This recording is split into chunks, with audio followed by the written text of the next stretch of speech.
today I'm going to give you an overview of the principle of sandwich ELISA, that is enzyme-linked immunosorbent assay, and the step-by-step procedure of how it works. So first of all, I'm going to discuss about the principle of sandwich ELISA. So what does actually sandwich ELISA means? So you can see here it is mainly used for detection of antigens. Okay, and in sandwich ELISA we use two different types of antibodies for the same target antigen. So two antibodies are used for detecting one particular antigen, and the important part is that these two types of antibodies bind to different epitopes of the target antigen. So what do you mean by epitope? So epitope is the part of the antigen where antibody binds. So in this schematic diagram you can see, so our aim is to detect this antigen. Okay, so in sandwich ELISA we use, as I have already mentioned, we use two different types of antibody. So the first antibody is known as the primary antibody, which is coated in the microtiter plate. So we have to coat one type of antibody which will bind to specific epitopes of this antigen. Moreover, we use another type of antibody which is conjugated with an enzyme. Generally we use horseradish peroxidase enzyme, and this is known as the secondary antibody. So both this type of antibody binds to the different epitopes of this particular antigen, and whenever this antigen is present, the secondary antibody will bind to this antigen, and to this antibody is binded a enzyme which is known as the horseradish peroxidase, and whenever we add the chromogenic substrate to this well, we can get the detection of the presence of this antigen. So that is the overall procedure of this sandwich ELISA. So as I can show you here, that in sandwich ELISA the three most important components are the capture antibody. So this is the capture antibody, the target antigen, this is the target antigen, and the enzyme-linked antibody or detection antibody. So this is the detection antibody which will detect the antigen. So these are the materials required for the ELISA experiment. So I am going to introduce you each one of the items one by one. So first of all, I want to show you the ELISA kit. Okay, so this is the IL-6 ELISA kit. Okay, this is the IL-6 ELISA kit procured from Sigma Aldrich. Okay, so in this ELISA kit, I am going to open it. So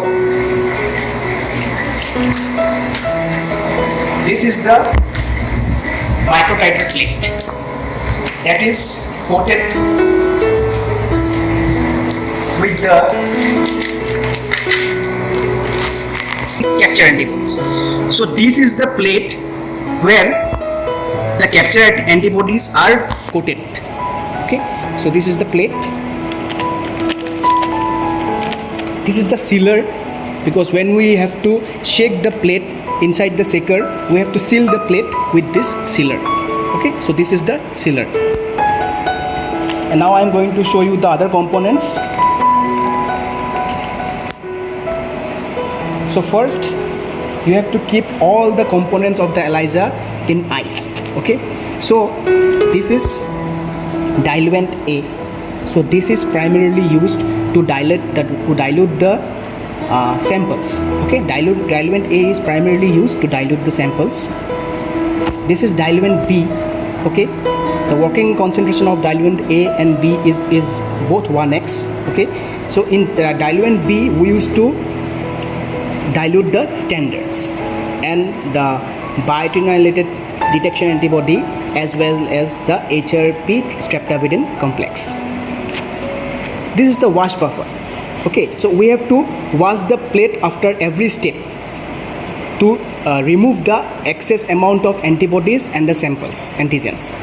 So this is the wash buffer we use in the concentration of 1x. Next, we have the IL-6 standard. So we have to prepare a series of standard for the detection of the antigen. In other words, to identify the concentration of the antigen, we have to use a series of IL-6 standards. So these are the different standards we will be using. So as you can see, we have a series of standards here, namely 600 picogram per ml, 200 picogram per ml, 6.7 picogram per ml, 22.2, 7.4, 2.5 and 8.82 picogram per ml, and we also use a blank. Okay, so these are the series of standards we will be using for performing the ELISA. So as I have already mentioned, that this is the microtiter plate where the captured antibodies for interleukin 6 are already coated in this microtiter plate. So now we will be adding 100 microliter of each standard and samples into these wells. Okay, so here I have 3 samples, sample 1, sample 2, sample 3, and we have 7 standards. So this is standard 1, this is standard 2, this is standard 3, this is standard 4,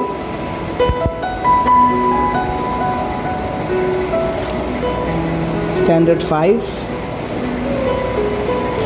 standard 6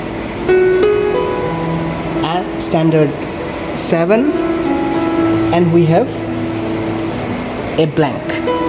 Okay, so now we will be adding 100 microliter of each standard and sample into this microliter plate. So now I will be adding sample 1 to the microliter plate, 100 microliter of sample 1. So it is 100 microliter of sample 1 I will be adding in the microliter plate. So this is a cell culture supernatant, and our aim is to detect the level of IL-6 in this cell culture supernatant. So sample 1.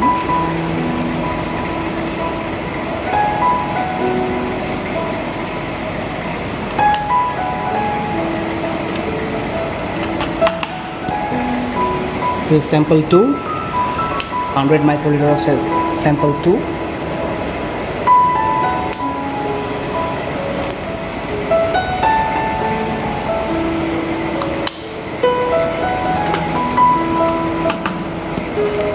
And sample 3, 100 microliter of sample 3.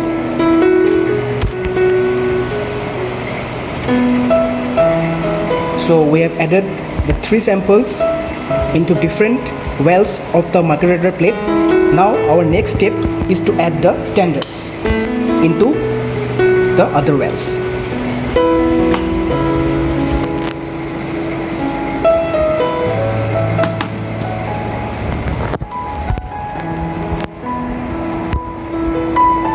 So we have altogether 7 standards.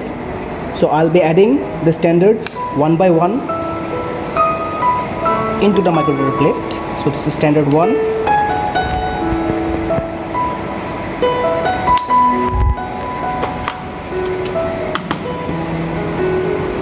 standard 2,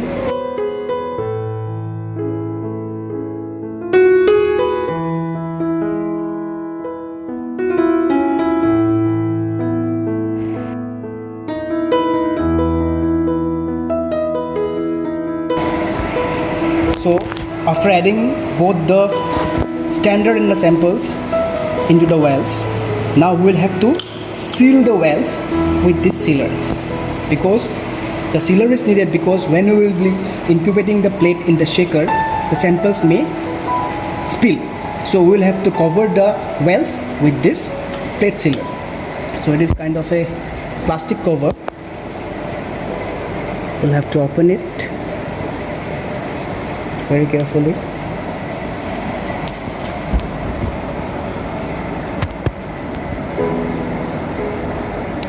And this is the way we will seal the plates.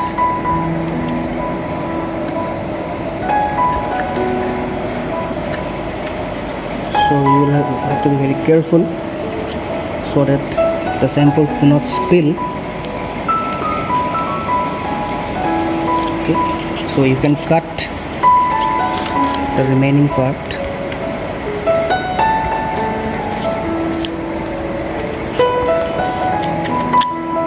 Okay, so the sealing is done. Now we will be incubating the plate for 2.5 hours at room temperature in a shaker. So we'll be incubating this plate in a shaker. So this is our shaker. This is from Eppendorf. Okay, so here we'll be incubating the plates. Okay, so first we have to switch this on. Switch on the back switch. Yeah, and this is now switched on. Okay, so now we have to set the time. So we need for 2.5 hours. 2.5 hours. We need a room temperature, so we will be setting the room temperature into 25 degrees Celsius, and the RPM we can increase to 450 RPM. So now we'll open this.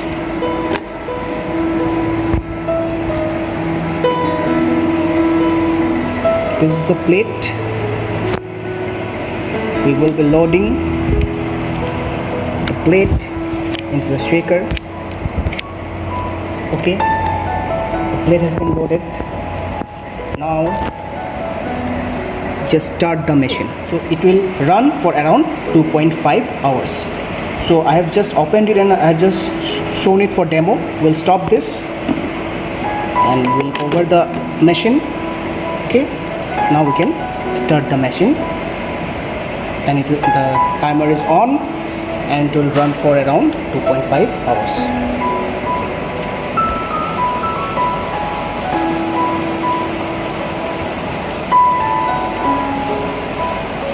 So as you all can see, 5 minutes left. 5 minutes are left. Sorry. So it's over. It's not 5 minutes left. It's 5 seconds. So the incubation is over now. We'll stop this.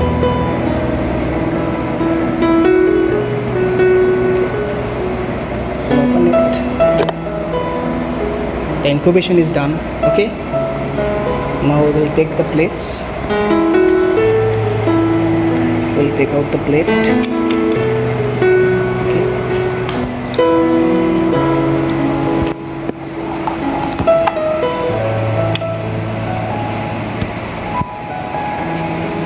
So now we will be opening the sealer. Okay, the sealer has been opened. The sealer has been opened, and we will discard the solution here. Okay, we will be discarding the solution. Okay, as you can see, the solution has been discarded. Okay, now we will have to wash the wells with our wash buffer. Okay, we have 1x wash buffer prepared here, and we will be washing the wells with 1x wash buffer. So why is this washing necessary? Because to remove the non-specific antigen that will be binding to the captured antibody. So if there are some non-specific binding of the antigen in these wells, so that will be washed off, and only those antigens will remain which is attached to the captured antibody, and the rest antigens will be washed off. So this is a multi-channel pipette. Okay, this is from Tarson's. So we'll set the volume to 200 microliter. Now we'll be washing each wells with 200 microliter of wash buffer. So we take the tips, 200 microliter tips. This is our wash buffer.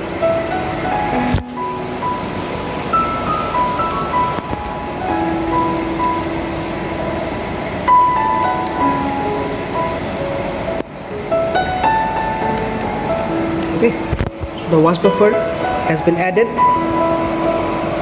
to the microliter plate, and we'll be shaking it so that it gets washed properly. And then we'll be discarding this solution.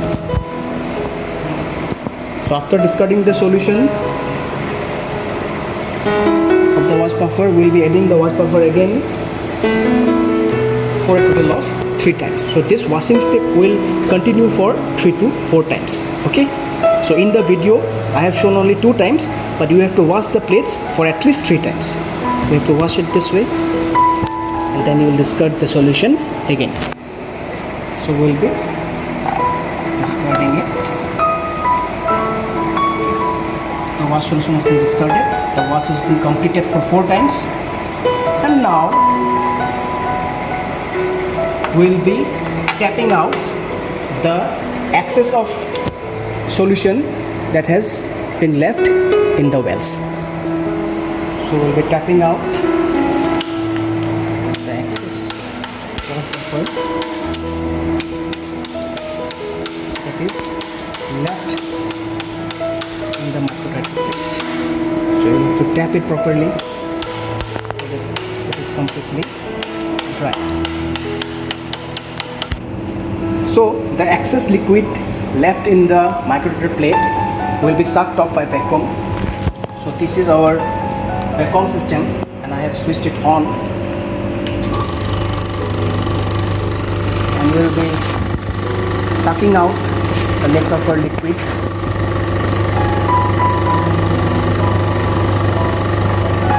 very carefully from each well. So this procedure should be done to remove the excess liquid that is left in the microdried plate.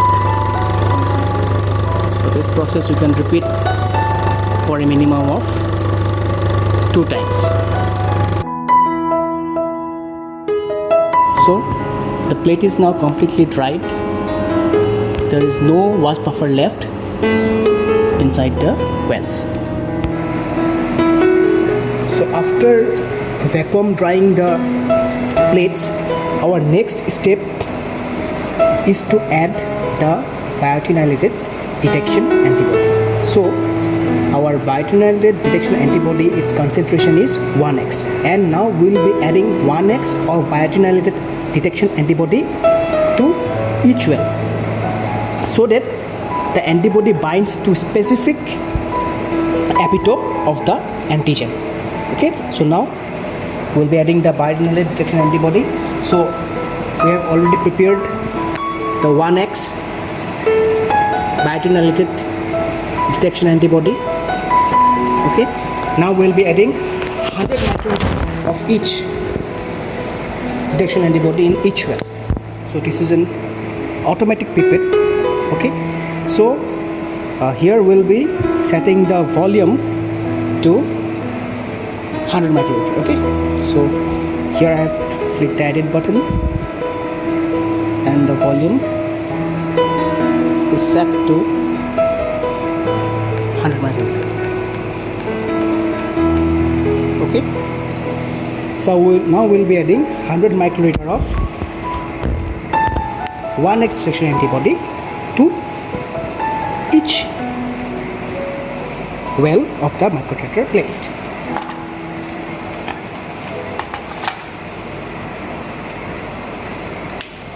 Here.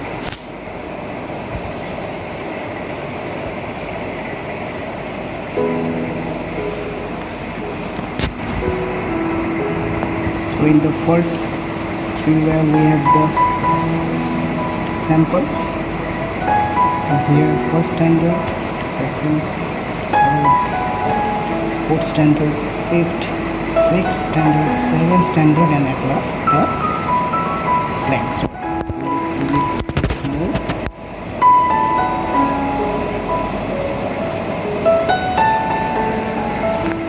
So 100 microliter of also added to the. So this part is complete. Added the detection antibody. Now we have to repeat the same procedure. We have to seal the plate.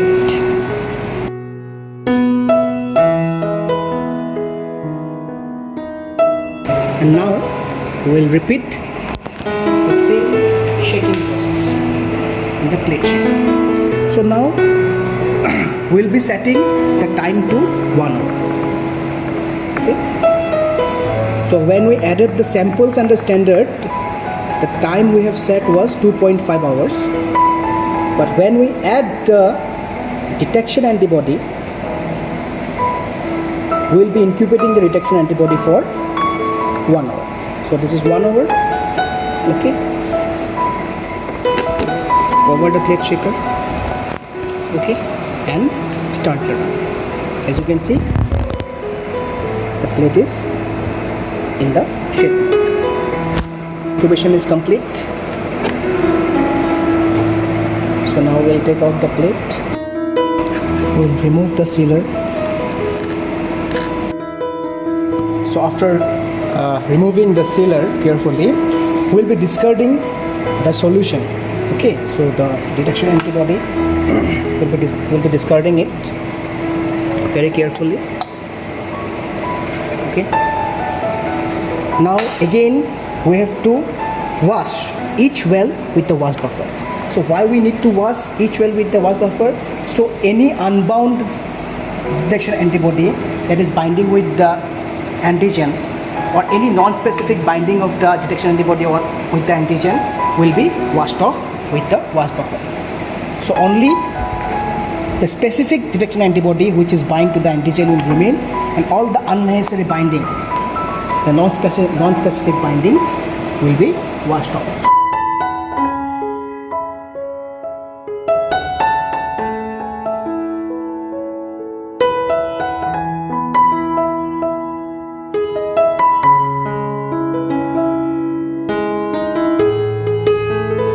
So as you can see, after vacuum drying, the plate has been completely washed off. So our next step is to add the HRP streptavidin solution into each well of the apparatus plate. So now we'll be adding 100 microliter of HRP streptavidin to each well. So what is the mechanism behind adding HRP streptavidin? So the mechanism is that we have the detection antibody, the biotin-related detection antibody. So this biotin, it has a strong affinity towards streptavidin, and this streptavidin has a strong affinity towards biotin. And since this streptavidin is conjugated with an HRP complex, so both this conjugation will help the HRP to bind with the biotin-related detection antibody. So this is our HRP streptavidin solution, the working HRP streptavidin solution that I have prepared. Now we'll have to add 100 microliter of HRP streptavidin solution to each well. So my automatic pipette is set at 100 microliter. Now I'll be adding 100 microliter of each.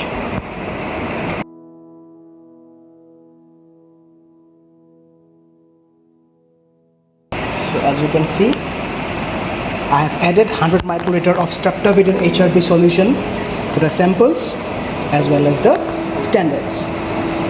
So now we have to repeat the same procedure. We have to cover the plate properly with the plate sealer.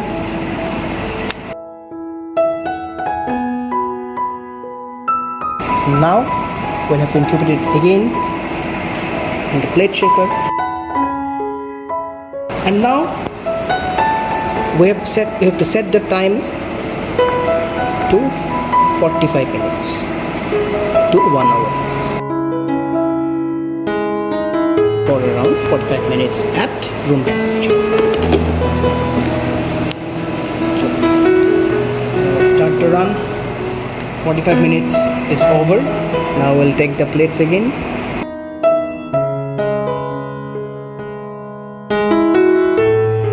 We'll take out the sealer carefully. We'll cut the HRP streptavidin solution from the microtiter plate. Okay. Now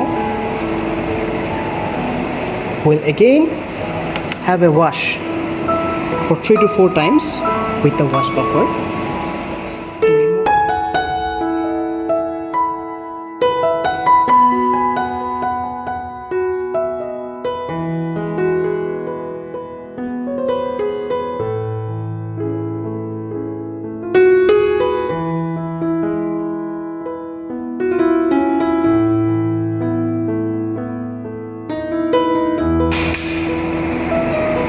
Now we have to vacuum dry the plate again.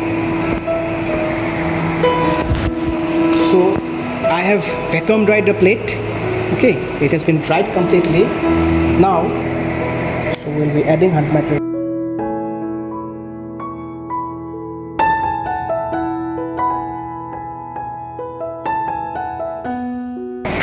We'll cover the well with our sealer.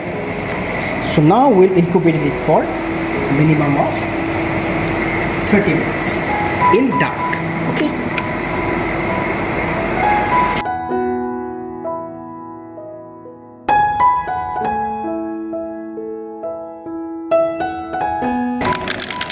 So you can see that see, it's blue. See, so the standards, they produce color, and there is also color in the samples. Now we'll have to, our next step is to stop this substrate enzyme reaction, and now we have to add the stop solution. Now we'll have to add the stop solution to stop the reaction between the enzyme and the substrate. So now we'll be adding 50 microliter of stop solution to each well to both the sample and the stand.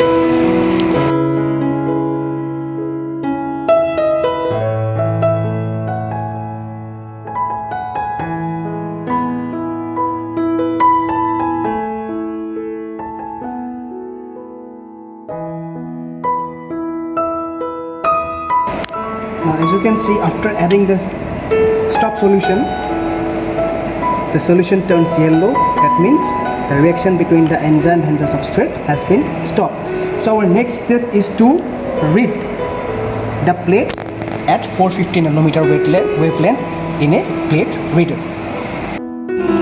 So this is the plate reader where we will be taking the absorbance of the plate. Okay, so this is the epoch microplate reader. Here we'll take the absorbance of the plate. So first we'll be opening the plate section. Okay, now so this is the Gen 5 software. Okay, so we'll be opening it. Now I'll be showing you how to design the plate in this software. So our aim is to see the absorbance of interleukin 6. Okay, so this program is already set up,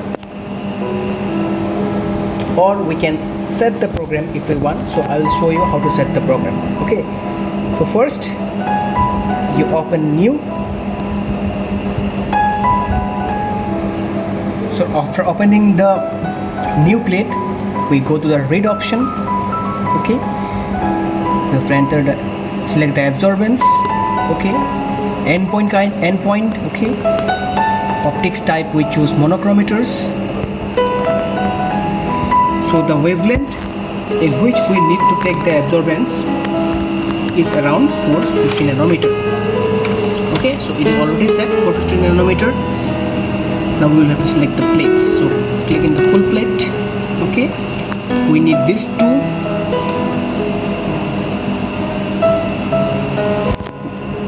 section. Choose OK. Click OK.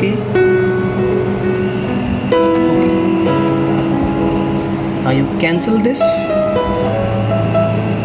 Cancel this. Now we'll go for the plate design. Plate layout. Okay, so we have blanks. we have standard curves, we have samples. Okay, so we took blanks, we took standard curve, and because we need a standard curve to calculate the concentration of the test samples, so we have choose the standard curve option and we have samples. So click next, go to next. Now we'll have to enter the standards we are using. So first standard we have used is 600, next is 200, third standard is 66.7, is 22.2, 7.4, 2.5, 0.82. So these are the 1, 2, 3, 4, 5, 6, 7 standards we have, and our unit is picogram per ml. Okay, it's done. So click next, finish it. Okay, now we have the plate layout. Now we have to assign the wells with our sample and standard. So we had our samples, click samples here.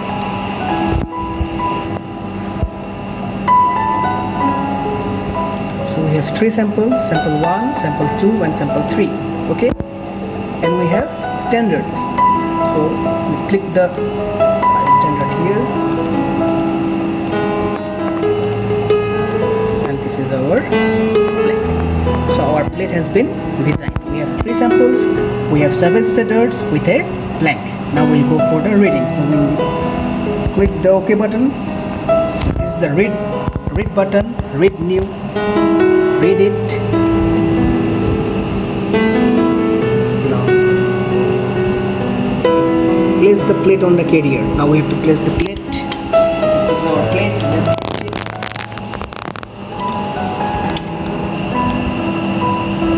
Okay, now to take the reading.